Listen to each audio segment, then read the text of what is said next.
Hello, I'm John Brink, and we are podcasting on the brink from the capital of northern BC, Prince George.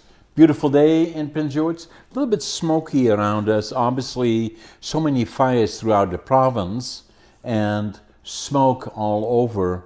Understanding is that we will have more rain through the province. That's probably be good for fires in particular, and otherwise a nice fall day and approaching winter. We have a special guest today. Her name is Kyla Williamson. Thank you. Welcome to the show. Thank you for having me.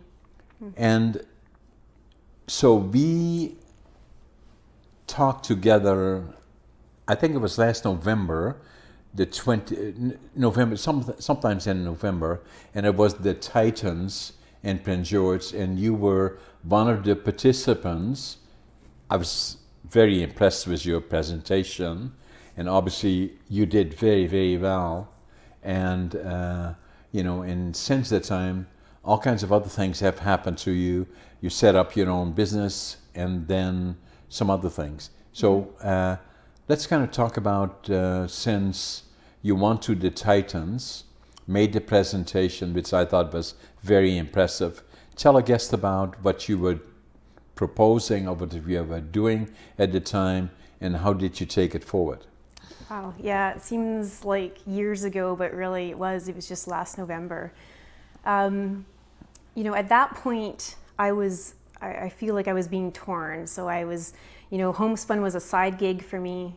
I really was at a point where I didn't know where to go with it. I knew that I either needed to grow or maybe give it up. And I wasn't willing to give it up. So I entered into this Titans Den competition.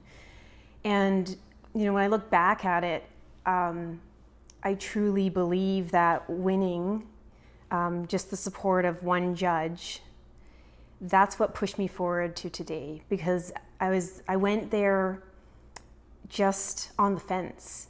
And as an entrepreneur, there's so much self-doubt. So when each judge believed in me and sponsored me to some degree, I believed in myself, and I knew that this is what I had to do.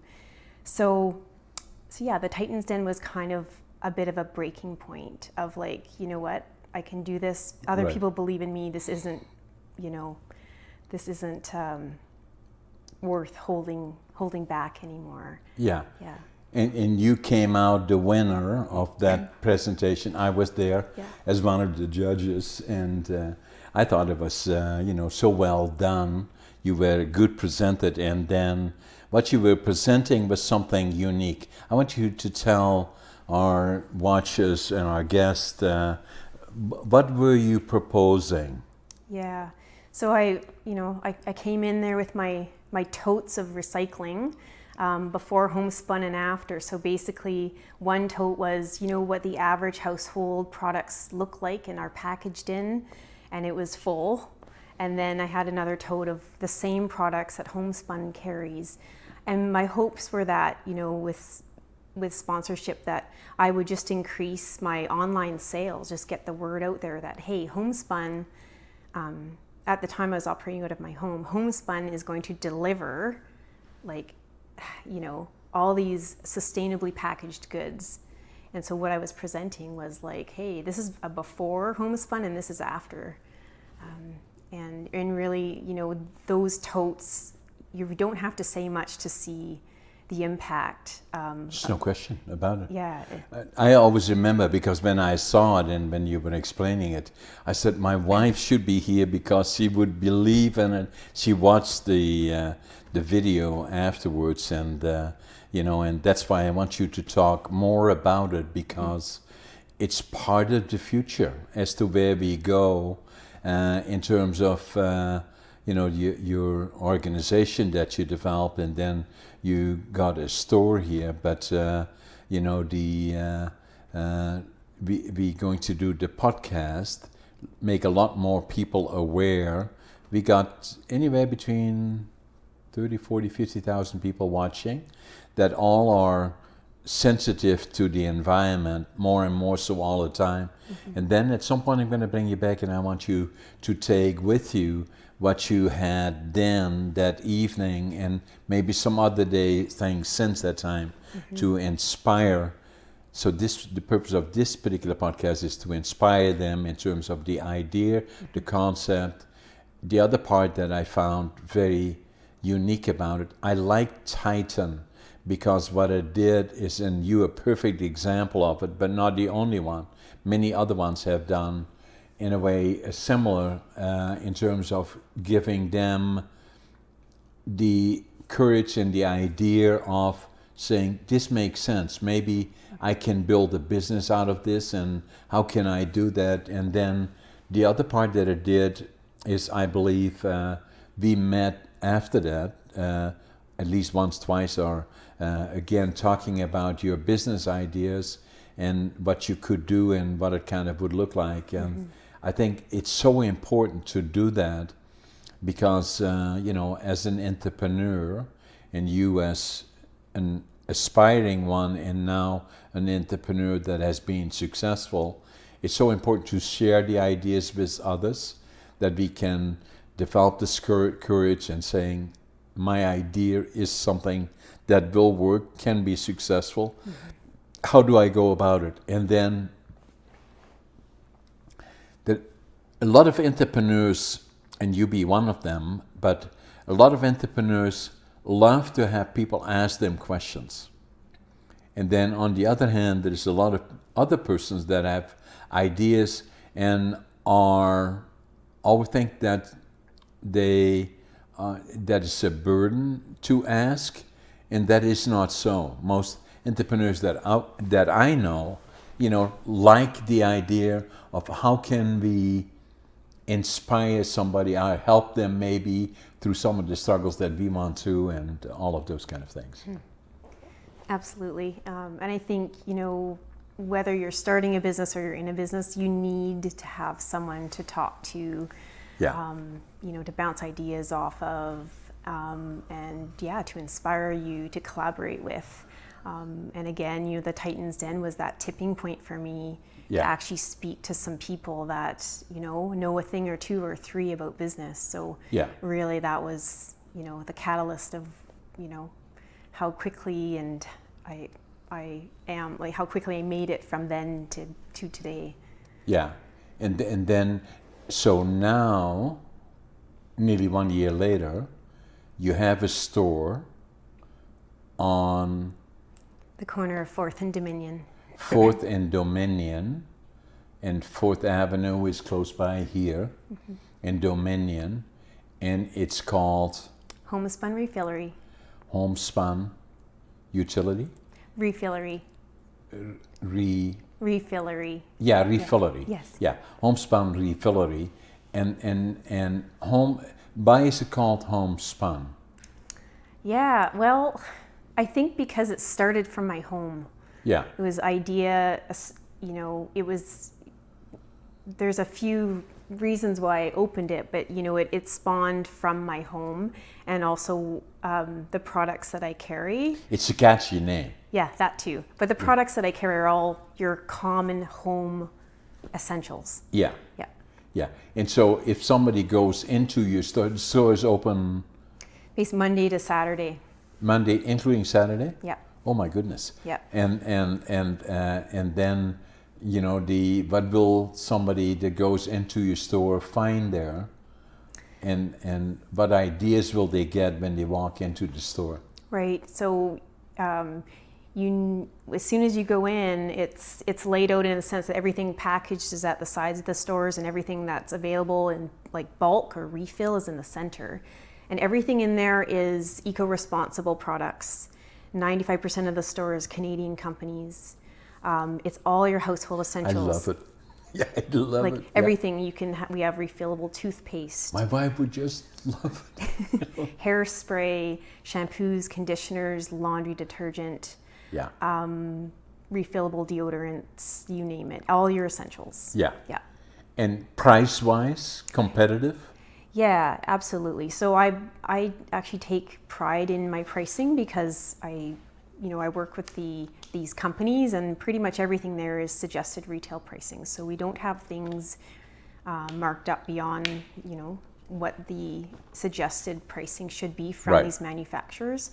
And there is cost savings to refilling. So for example, like if you're used to eco prices, it doesn't shock you. But if you're using, drugstore kind of brand stuff, then you will notice a bit of a price difference. But say a shampoo is $14 packaged, it's only $8.50 to fill. So there is savings once you're just buying the bulk product. So packaging. Basically what you do, you take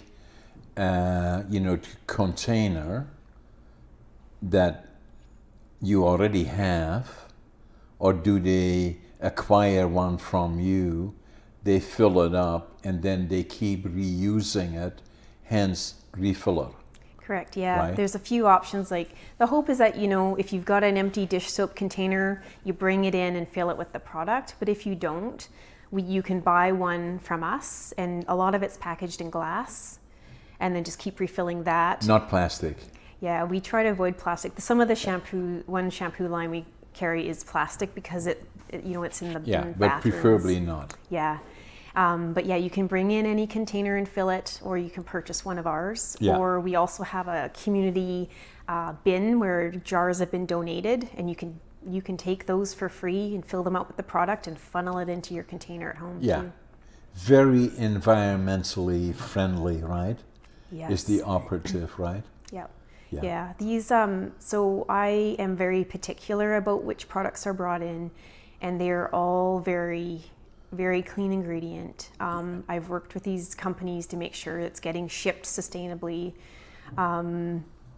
There's so many layers to this business. It's not just a store full of stuff. It's very mindfully curated, and a lot of research and testing goes in. So I try to bring in, like, I've tested 100,000 products, it seems like, but you truly are getting a quality, effective product, because I've tested it, and many products to find ones that I feel are effective for eco. Yeah.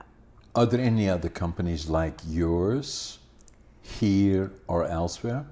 Not in Prince George. I think one of our local health food stores does offer a couple products bulk, which is fantastic. There is a... What is the thing with salt? Pardon me, sorry? Salt, you said? No, in bulk. Oh, in bulk, yeah. Okay. Sold in bulk, yes. Yeah, okay. Yeah, there's offerings of refillable products in Mackenzie. Yeah. There's a full-on refillery like mine in Smithers, Terrace. There's offerings in Quesnel. So they're popping up everywhere, whereas when I first started on this venture, you could count on two hands how many there were in BC, and now there must be 30, maybe 50 plus. Yeah. Are they following a model? Is this something, I always think entrepreneurial. Right. Is this something that should be, franchised in some form or fashion? A few of them have franchised. Actually, Vernon, I think, might be the first one in BC. So it's called Phil, and there's one in Kelowna, and there's one in Vernon. Yeah. Yeah. How, are they associated with anybody? Not that I'm aware of. No. Yeah. Yeah. Mm-hmm. Yeah. So how's the business been since you started it? Really good, actually. So, I opened, like, Homespun started as like an online business. You'd place your order for, say, dish soap, and then people would pick up a jar full of product off the side of my garage. Because it was during the pandemic, no contact. Yeah. We're all sitting at home, twiddling our thumbs. And since then, so I had a good following, right? And then now the storefront's been open for 6 months.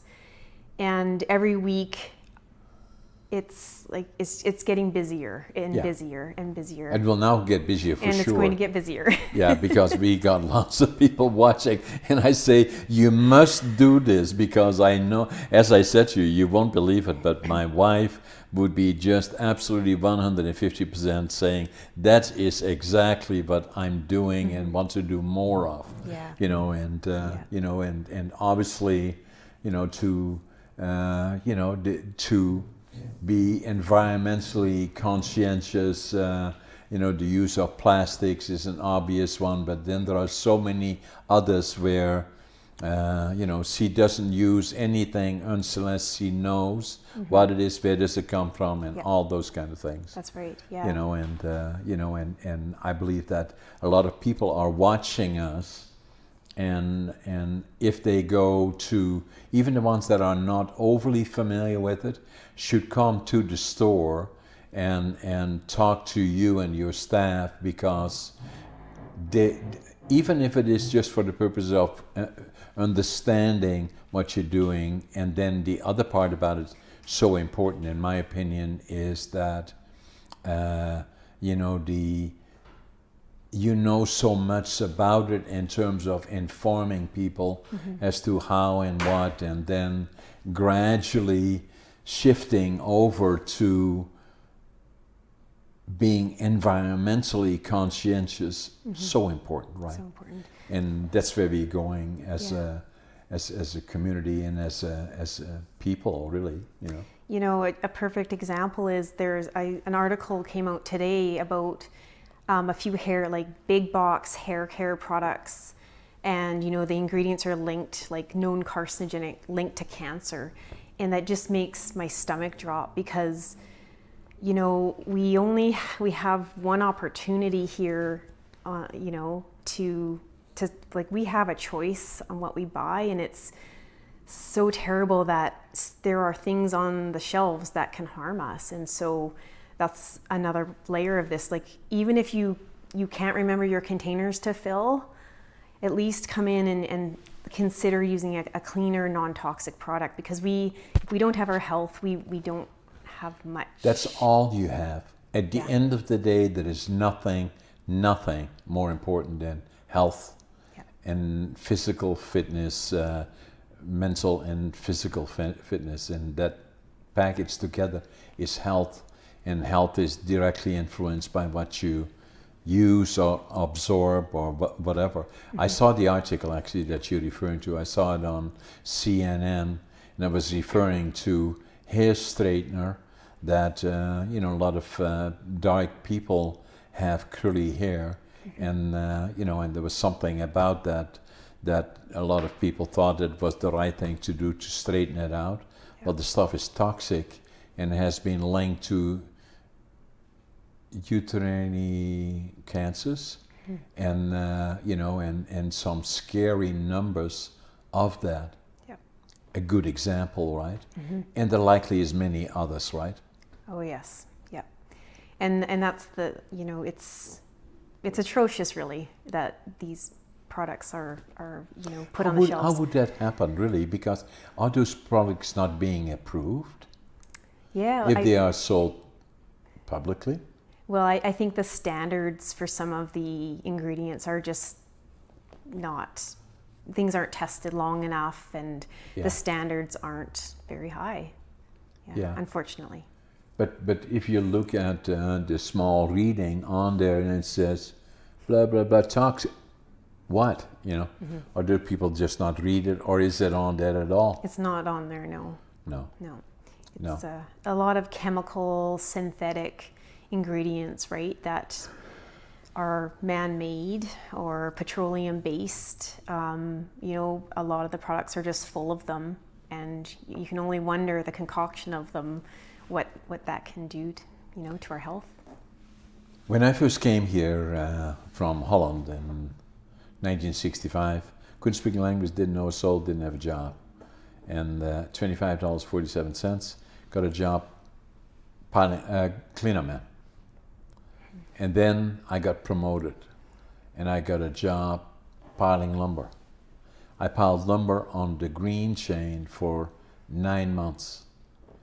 And the wood on the green chain, I knew it would be a matter of time I get noticed and saying, this guy has potential. But it took a long time. But when I was doing that, the wood coming down the green chain was green, not dried. It was 3 by 10 or 12, 18 to 24 foot long. You had to pile it on a pile and then put strips under it. can you imagine how heavy that? I was not a big guy, you know, and but I was strong, and the danger with the wood was that it would develop mold if it was exported. So they dipped it in PCBs. So for 9 months, I was soaking wet from my toes to the top of my hair in PCBs. Yikes. It's amazing I'm still alive, really, you know, and that's a no-brainer. Yeah. But then, people didn't think all that much about it. Even the barrels, 45-gallon barrels where the toxins came in, it had a deadhead on the side in yellow that said, don't touch it, don't come near it, you know, and, you know, but I think we've come a long way, but still not far enough, because where we have to go is we have to question the things, and money, a lot of times, I'm not saying all companies are bad, but a lot of times money is kind of overpowering, and unless there is good checks and balances, then you don't know really what you're getting, and then you need to be more informed yourself, and the information is available, and so what would you suggest to a lay person kind of looking at the obvious in terms of being knowledgeable and informed? There's actually, it's the Environmental Working Group, so EWG.org. They have... Say that once more. EWG.org. Okay. It's a fantastic site full of resources about ingredients, and you can actually type in certain products and it will score it. And it will say, you know, this is really high in this, or some of the ingredients are linked to these cancers and things. So you can actually, it has, just hundreds so of any links. product you're not sure of, you put in EWD.org, and then it will, and you can look up products. And if you can't find a product, it doesn't have a lot of Canadian products, but you can type in ingredients, and because, you know, ingredients lists on cleaners and things, it's their scientific name, and they don't always sound fantastic, but if you type it in that site, you can say, oh, that's a plant-based surfactant. Right. It sounds like it's toxic, but when I look at it, no, it's coconut derived. So it's just a fantastic site that I recommend people take a look at. It talks about sunscreen. It talks about, you know, the top pesticide sprayed fruits and vegetables and those sorts of things. It's lovely. EWG.org. Okay. Yeah. That's a good for our watchers, good thing to get to know. So where do you see this all going? Obviously you've seen it on your journey of the idea about it first, and then developing it in concepts as potentially a business, and then obviously starting it as a business about a year ago and being successful. Where do you go from here? Oh, that's a fantastic question. I mean, my heart tells me that, you know, we need another location, but there is only one of me at this time. So I would love to see another Homespun. I would love to see more refilleries pop up in other cities as well, because it's, I have to tell you, so I tallied up, you know, so we opened April 4th, and I tallied up to October 4th, so 6 months in business, and just what we filled in customer containers was just under 11,000 liters of product, 11,000 liters. And the average container is about 500 mils, so that's 22,000 containers were not sent to the recycling depot, 22,000. So 11,000 liters of product is circulating in our, you know, without all these plastic containers. And in 6 months, I have only sent 4 20-gallon buckets to recycling. That's it. So a lot of these companies that ship me the product, they're responsible for them. So I ship them back, or we rehome them. So just I just think like in 6 months, if we've seen that much, I can only imagine like 1 year, 2 year, 3 year, adding another location, like the impact that would have is just, there's just so much potential. So at the same time, you wonder, you're now convinced in your mind and in mine that it has huge potential. So it then becomes a question, okay, what then will that look like? You know, because if you, which you likely will, double the size of your company, then you have to think in terms of location. Then the next thing you have to think about in terms of, does it have to be physical or does it have to be online? And what does it look like? And if it is online, how do you prep it and prepare it? And where does it all go? It has huge potential, Kyla. It does, The way I see it, you know, but then you may have to modify or change. That's a good thing, change your model, you know, a little bit. Yeah. You know. Yeah, I think just for me, like I want it to be accessible to everybody. Yeah. So that was a really hard decision to make, where to put this refillery. I believe very strongly that your downtown is the heart of your city. And so that was my gut feeling was, you know, times are tough in our downtown, and they are all over the country, but, you know, I feel like this business needs to start here. And I'm really happy with where I'm at. Yeah. But I also know that, you know, that's not the most accessible place for a lot of people. So, right. You know, that is always on the back of my mind, Yeah. you know. And the other thing is right now, like, it's a small space. And so currently, you know, I have 5 staff, believe it or not. It's, you know, it's not self-serve because we have all these containers, glass containers. Right? Yeah.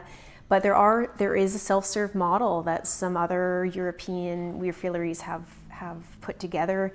And that's what I would love to do is, you know, a larger location with a self-serve option. So you'd come right. in, you have this machine that would weigh your container, and then you can just fill it up with whatever product. So that would, you know, make life easier for me, because you would need less staff, and yeah. the customer would have yeah. Just a little tap to fill up their container. So yeah, my yeah. mind is always thinking about yeah. how do we make this more accessible, but I think location is one of them.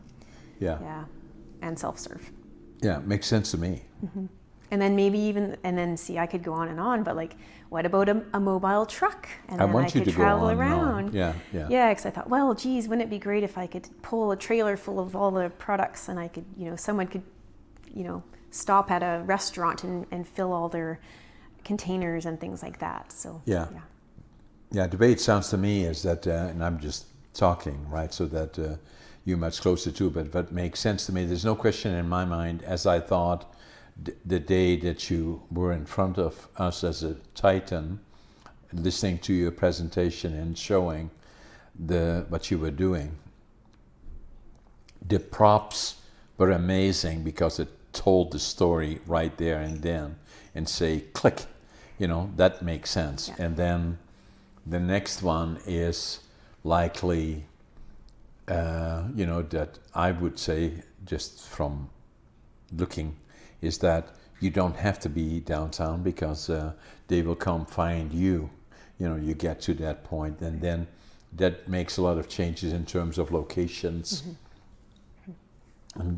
And then combine, you know, your services initially on 50-50 prepared and the other self-serve, and eventually self-serve, mm-hmm. you know, that sort of a thing. And then once you have the model that you say, okay, this kind of, you don't want to reinvent the wheel, you don't have to, because it's already being done elsewhere. Mm-hmm. And you see the right wheel, then from there on in, the potential is amazing, mm-hmm. you know, and that's how I would see it, you know. So. Yeah. I think one thing to add, you know, some people, they come in and say, oh, I've always thought about opening a refillery, and it's like, oh, that's, like, I love hearing that, because it means that they believe in what we're doing. But I will caution, you know, it's not easy. The amount of research, the amount of back and forth with these manufacturers and the fighting about, not fighting, but like the back and forth of like, hey, you can't, can you not ship it this way? I prefer if we shipped it this way. Like, it's just all consuming to manage all. But it's one of those things that makes it exciting, Kyla, in another way, is that's what I always say, entrepreneurship. They look at me, and I got I've been running this business for 47 years and have 12 companies or something, and they think that likely in other people's mind, they think all my time I'm spending on counting money and planning holidays. Yeah. Well, that's not what it is. Yeah. It is that laying awake in the middle of the night and wondering how we're going to do that tomorrow, and reinventing and inventing is something that's extremely important. And every business in a way is the same, and so is yours, because basically what you're doing is something that up to the time that you came to Titans, fantastic idea, but nobody else was doing it really that you knew of successfully, other than a small way, half a dozen companies maybe in BC. That it was pretty well a new business, and that means you had to kind of start in building it from the ground up, and that makes it very exhausting, very difficult, but at the end very rewarding. In terms of rewarding, meaning not money necessarily, but at least you had an idea, you brought it forward, the success is already obvious, and sometimes it's so successful that you're running behind the company. I always talk about it in this way. My company, when I created it, it has a life of its own. And although I may own 100% of it, I'm chasing behind it all the time, trying to catch up. And I have to make decisions because the company says to me, I have to grow. And I'm not ready, because I'm already exhausted with what I'm doing, so that kind of a thing. Yes. So you have to find this balance, and at the same time, obviously, you have a very supportive family, and which is critical. Yeah. And because doing entrepreneurial things that are very demanding is hard on families, and it's very important for them to be on board, as they are with you, and and that's important. But at the end, it is very exciting to see what you're doing, and then kind of going forward. Yeah, that really hits home. Without my family, I wouldn't be here. It wouldn't be possible. My husband is always there, putting up shelves and building things and doing deliveries for me when I can't, and it's just amazing. My kids are there, and they get dropped off every now and again, and I get them to vacuum and dust, and it's just, I'm just so grateful to have such a supporting family. Yeah, and especially it's your dream, and they are there for you, right? Yeah. So and so the interesting parts will now become where do you go from here, and and as you already know, that the way I always kind of looked at it, that that although we kind of endorsed it in as Titans, you're always part of saying if you have any things that you want to bounce by me or somebody else, then you do that anytime. So, and I'd like to see what's going on next and where do you go, because it's such a timely thing, in the sense that that's what is going to happen. That's the world will be like, and how aware people will become, and it's a teaching part and learning part, and but that has huge potential. That's how I see it. So. Yep. Yeah, now the other thing that tell me a little bit more about your past, because before you did all of this, and you obviously were thinking about it for a long time already, and then at one time you were working in the bank. I'm one of those people. I started working when I was 14. I started I don't know. I started because my sister worked at Tim Hortons, so I was like, you know what? I'm 14. I'll tag along with her. So Tim Hortons, here I come, which is one of the best first jobs I could have ever imagined. The management there is phenomenal, and it still is. So started working when I was 14, and then all through high school, I worked 1 job or 2 jobs. By the time I graduated, I was working 3 or 4 jobs. And but really, I really didn't know what I wanted to do when I grew up. So I just kept working, and I worked lots of different types of jobs. But I ended up always, in customer service. And I guess I think where a shift happened was I decided I didn't want to be in Prince George. I was in my early 20s. I was like, you know what, I'm going to get away. I need to escape. So I moved to Kelowna. I was working at the Coast Hotel here, just at the front desk, and I transferred to Kelowna. And then I was thinking, this is great, but I'm interested in finances and things. So I applied at one of the big banks there in Kelowna, and I met my spouse in between, and so I started at a big bank in Kelowna, and then my husband had a house in Vernon, so we lived in Vernon for a few years. And then we're both from here, so we ended up back here. You both what? We're both from Prince George, so we were like, well, let's go back to Prince George. Did you know him before that? No, but he was from here. He was living in Vernon. It's an interesting story in itself. Huh? It's we went to high school together. Tell me about it. Oh, okay, sure. Let's get into that. Where do I start? I'd chosen to move to Kelowna. Yeah. And I worked at the Coast Hotel. Yeah. And they're like, there was an event. It's called the OTL, which is Over the Line Baseball Tournament, and they'd always have it at the Rolladome. And they were short. They were really short staffed. And they said, Kyla, can you please come help clear dishes? Because this is a big event. I'm like, okay, fine. That wasn't my normal job. And so I go to this OTL event, and I'm clearing up dishes, and I guess Casey is my husband, and one of his friends like, hey, isn't that the girl they used to call me Wednesday from high school because I was really pale and had black hair. So isn't that Wednesday? They called you what, Wednesday? Wednesday, like Wednesday Addams from the Addams Family. I love where this podcast is going. Blast from the past. So anyway, long story short, he approaches me later on and says, do you remember me from high school? I said, no. But anyway, I had already taken the transfer with the Coast Hotel. He had a place in Vernon, and then we kind of just started dating before I left, and he ended up, we connected again when I had moved down there. Down to? I was in Kelowna, he was in Vernon. So you moved to Vernon?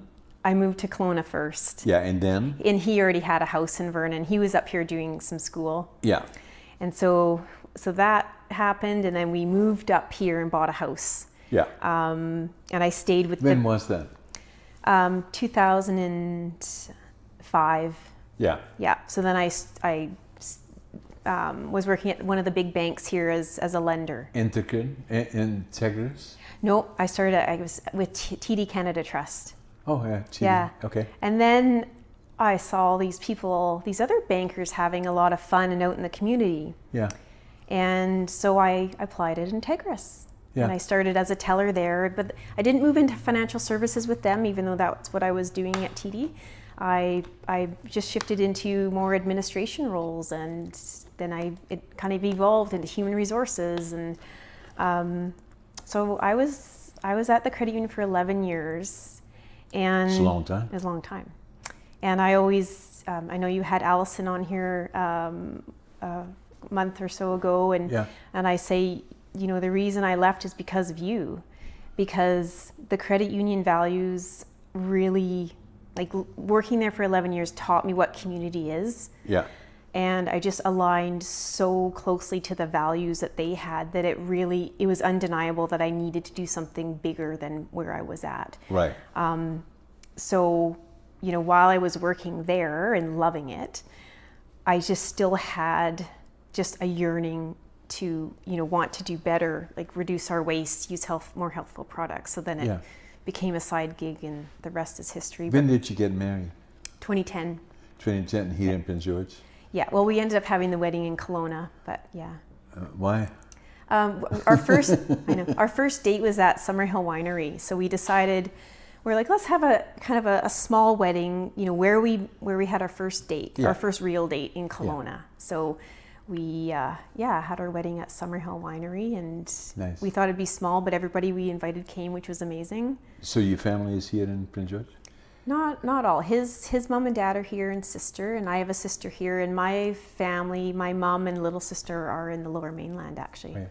Yeah. How many kids have you got? I have two. They're Maeve is 9 and Andy is 7. Maeve? Maeve. Yeah. How do you spell it? Maeve. Oh, it's Irish. different, Yeah. Maeve? Yeah. Yeah. And she's 9? 9. Yeah, and then Andy. Andy is 7. She's 7. Yeah. Yeah. And, your husband's name? Casey. Casey? Yeah. Okay. What does he do? He works for BC Hydro. Oh, yeah. Okay. Yeah. And he works at you.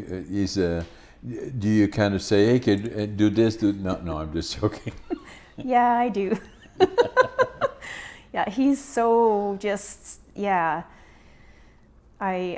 He's just done it all, really. Like, at Integris, I was always like an 8 to 4 kind of a person. Yeah. And now, he's making the dinners, he's picking up the kids, he's taking them to all that stuff. So things have really shifted for him and I in the last year, but it's just, I'm just so grateful. You see, the point that I was making earlier is that what I believe is important, and you kind of enforced that as well, is that entrepreneurship can be extremely rewarding, doing things that you want to do. On the other hand, it can be also very demanding, and it's pretty critical that you have the support of your family, because that sometimes it's 7 days a week in long hours, and then as a family you have to go through pressure that and stress that comes alongside with it, and the support, especially in the early stages, is critical. Absolutely, yeah. On the other hand, as you already saw, I wrote a book, Against All Odds, and I gave you a copy of that. And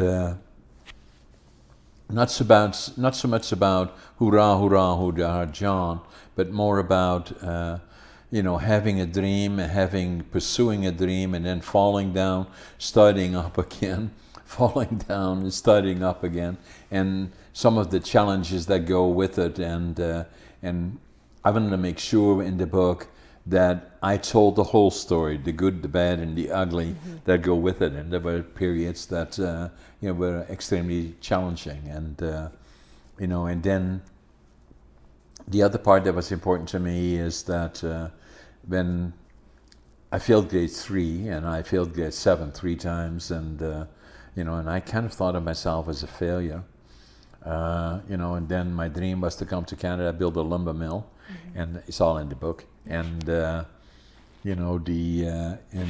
then it was not until I was 57 that I found this book in the books on Fourth.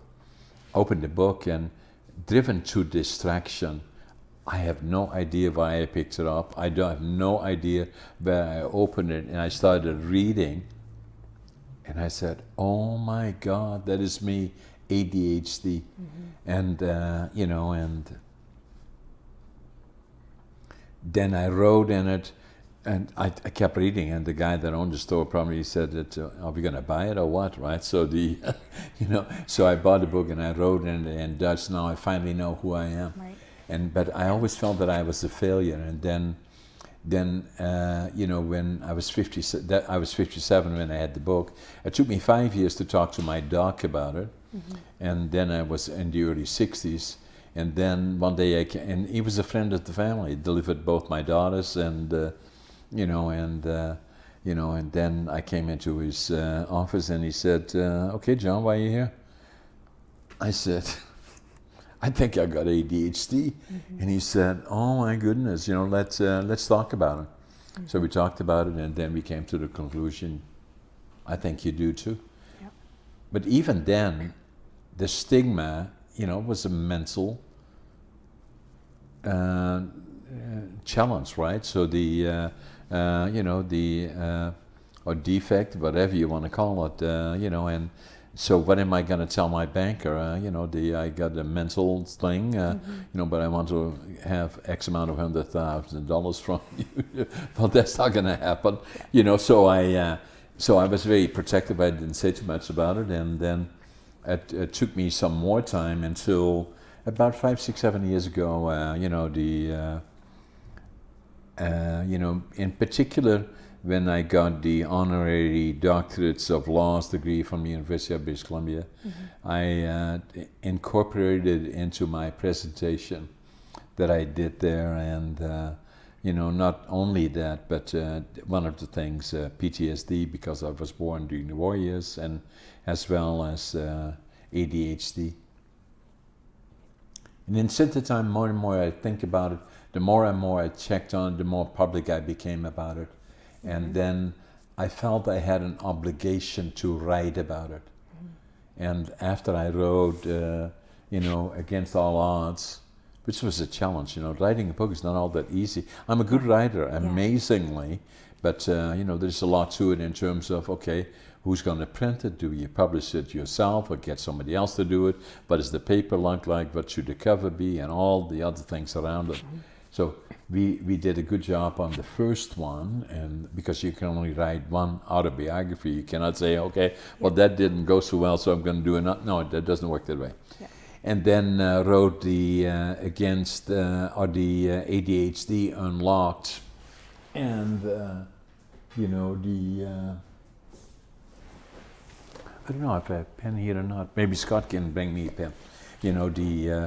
This is the one, ADHD Unlocked, and I wanted to write it something special in terms of, the presentation of the book, and then incorporated in that the things that involve probably 10 different people that were exposed to it at the same time. And the one that wrote the foreword is Dr. Tracy Lotz. She's an MD, emergency surgeon, ADHD. Right. And a friend, and she wrote the foreword, but many others did as well. And it became a very, very interesting book. So I'm going to sign the copy and give you this one as well. And then Scott's going to give me the pen. Thanks, Scott. Appreciate it. And I'm going to sign it for you. Thank you. Too.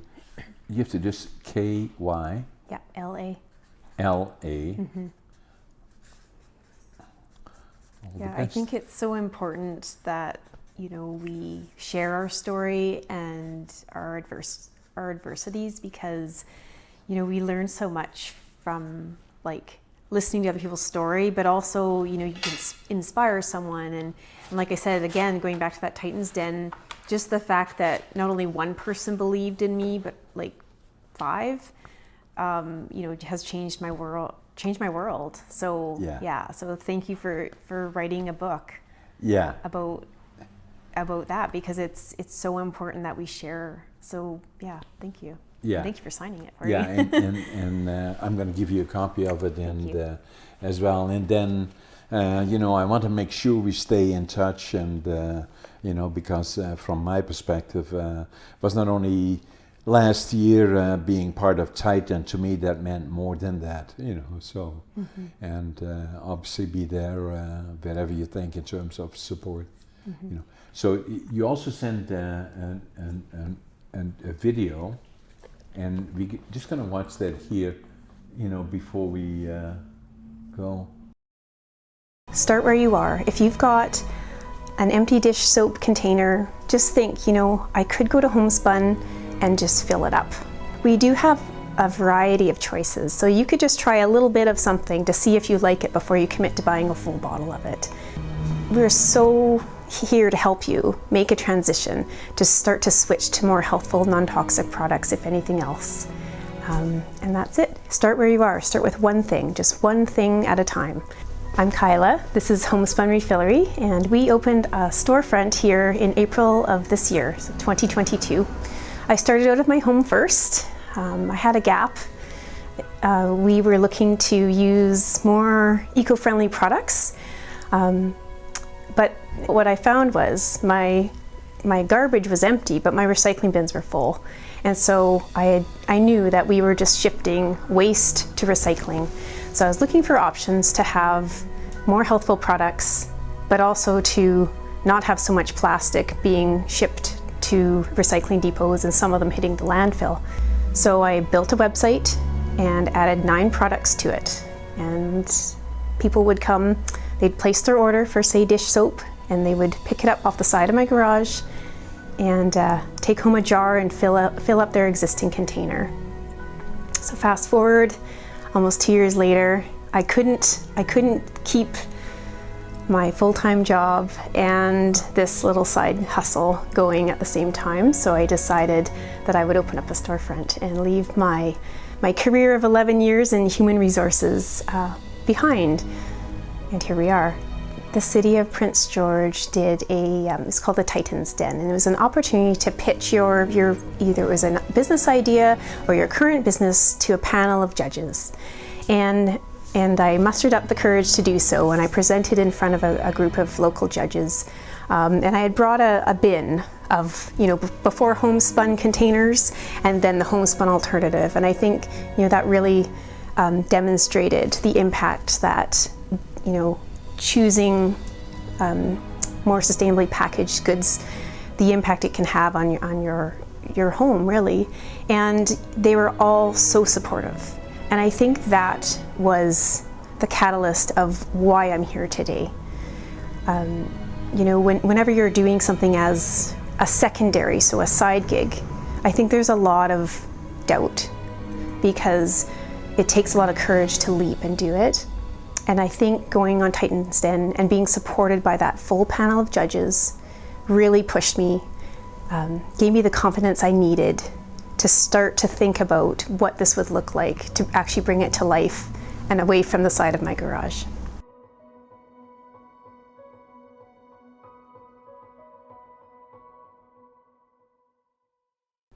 My wife loves you, right? So because I say to my wife, where is the garbage? We don't have garbage. Mm-hmm. I said, well, where do I go with this? And, well, there's a little thing, you put it in there. And even that is too much. Yeah. We don't have garbage. We don't do garbage. So. Yeah. And, thank you for being my guest. And, we'll have you back again in the next 6 months or so. And then I want you to take more props with you. But in the meantime, I absolutely know you're going to get very, very busy, and even more so than you are already. So you have to kind of look at your model, because you can't get buried. So you have to make sure you stay ahead of it. And, and anytime you need a sounding board, I'll be there for you. Thank you so much. Thanks again for having me.